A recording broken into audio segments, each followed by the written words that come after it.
Hey, hi, Assalamu alaikum. This is Sam. Welcome to my page. So guys, আজকে আমার off day হওয়াতে আমি ভাবছি আজকে পৃথিবীর বিভিন্ন দেশের মানুষের সাথে একসাথে ইফতার করবো। সো সেই জন্য আমি জাপানের সবচেয়ে সুন্দর এবং সবচেয়ে বড় যে মসজিদটা আছে সেই মসজিদ আজকে সবার সাথে একসাথে ইফতার করব। এখন সেই মসজিদটা হচ্ছে জাপানের ওয়োগি উহারা স্টেশন অবস্থিত। সো সেই পর্যন্ত যাওয়া পর্যন্ত দেখতে থাকুন। So let's go. সো ওই মসজিদে যাওয়ার জন্য সবার আগে আমি চলে আসি শিবুয়া স্টেশন। দেন শিবুয়া থেকে হাচিকো নামে একটা বাসে উঠে পড়ি। সো আমাদের গন্তব্য পর্যন্ত হাচিকো বাসের ভাড়া হচ্ছে 100 টাকা। বাস থেকে নেমে 4 থেকে 5 মিনিট হাঁটার পরে চলে আসি আমাদের সেই মসজিদে। So guys, welcome to Tokyo কামি মসজিদ। আজকে আমি আপনাদের নিয়ে এসেছি জাপানের রাজধানী টোকিওর সবচেয়ে সুন্দর ও ঐতিহাসিক মসজিদে। চলেন দেখি কিভাবে জাপানের বুকে ইসলামের সৌন্দর্য ফুটে উঠেছে এই ঐতিহাসিক খামি মসজিদে। এই মসজিদটি 1938 সালে জাপানে বসবাসরত তুর্কিরা এটা নির্মাণ করে প্রথম। পরবর্তীতে 1986 সালে মসজিদটি ভেঙে ফেলা হয়। বর্তমান ভবনটি 2000 সালে তুরস্ক সরকারের সহায়তায় পুনরায় নির্মাণ করা হয়। এটি জাপানের সবচেয়ে বড় এবং সুন্দর মসজিদ হিসেবে বিবেচিত। জাপানের ঐতিহাসিক মসজিদ আরেকটি কোবেতে অবস্থিত। যেহেতু এখন রমজান মাস, তাই তারা রোজাদারদের জন্য খেজুর এবং পানির ব্যবস্থা করে রেখেছে। সো এখানে আসার পর বাংলাদেশি কিছু ভাইদের সাথে দেখা হয়ে গেল এবং তাদেরকে দেখে আমি ইফতারের জন্য তাদের সাথে বসে পড়ি। যেহেতু এখন ইফতারের সময়, তাই সব মুসল্লিরা চলে এসেছে। রোজা ভাঙার জন্য আমরা সবাই খেজুর আর পানি নিয়ে বসে থাকি। আর রোজদারিদের জন্য প্রতিদিন ইফতারের সুব্যবস্থা করে রাখে এই খামি মসজিদটি। So please take care of them because the sound of children is disturbing the imam, the sheikh. Thank you very much. So রোজা ভাঙার পরে আমরা মাগরিবের সালাতের জন্য দাঁড়িয়ে যাই। মাগরিবের সালাত শেষ হওয়ার সাথে সাথে সবাই লাইনে সারিবদ্ধ হয়ে যায় ইফতারি করার জন্য। আমাদের সাথে আরেকটি দাঁড়িয়েছে একটি টুনটুনি, একটি বুলুবুলু পাখি।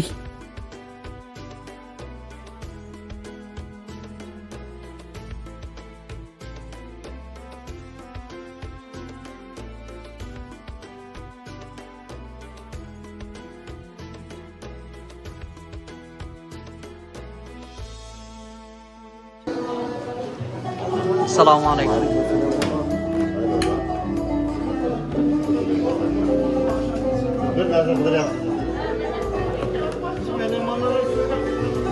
আরিগাতো ইপ্পাই। আরিগাতো গোজাইমাস।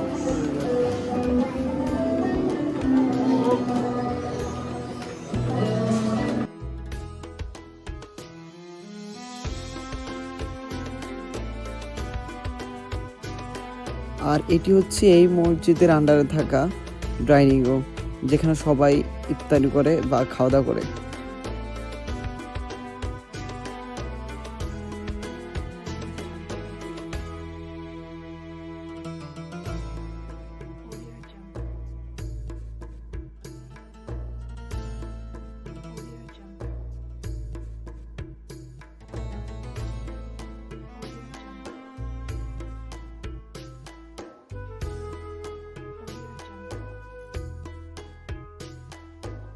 সো দেন ইফতারি শেষ হওয়ার পরে তাদের লাইব্রেরিতে ভিজিট করলাম, যেখানে ইসলামের বিভিন্ন বই রাখা আছে।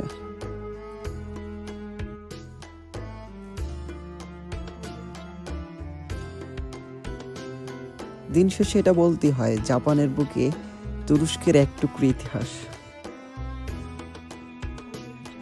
আপনি বিশ্বাস করবেন না, জাপানে আছে এমন একটি সুন্দর মসজিদ যা দেখে মনে হবে আপনি ইস্তাম্বুল চলে এসেছেন।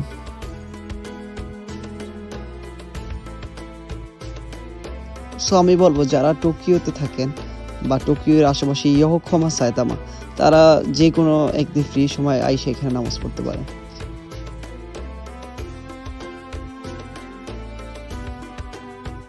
আর এই মসজিদের লোকেশনটি আমি আমার ডেসক্রিপশন বক্সে দিয়ে রাখবো, সেখান থেকে আপনারা দেখে নেবেন। জাপানে এসে প্রথম এমন সুন্দর একটি মসজিদের এক্সপিরিয়েন্স হলো, আমার কাছে খুবই ভালো লাগলো। আপনাদের কাছে কেমন লাগলো অবশ্যই জানাবেন। সো আপনারাও আসবেন, এটি প্রত্যাশা। সো সবাই ভালো থাকবেন। আল্লাহ হাফেজ।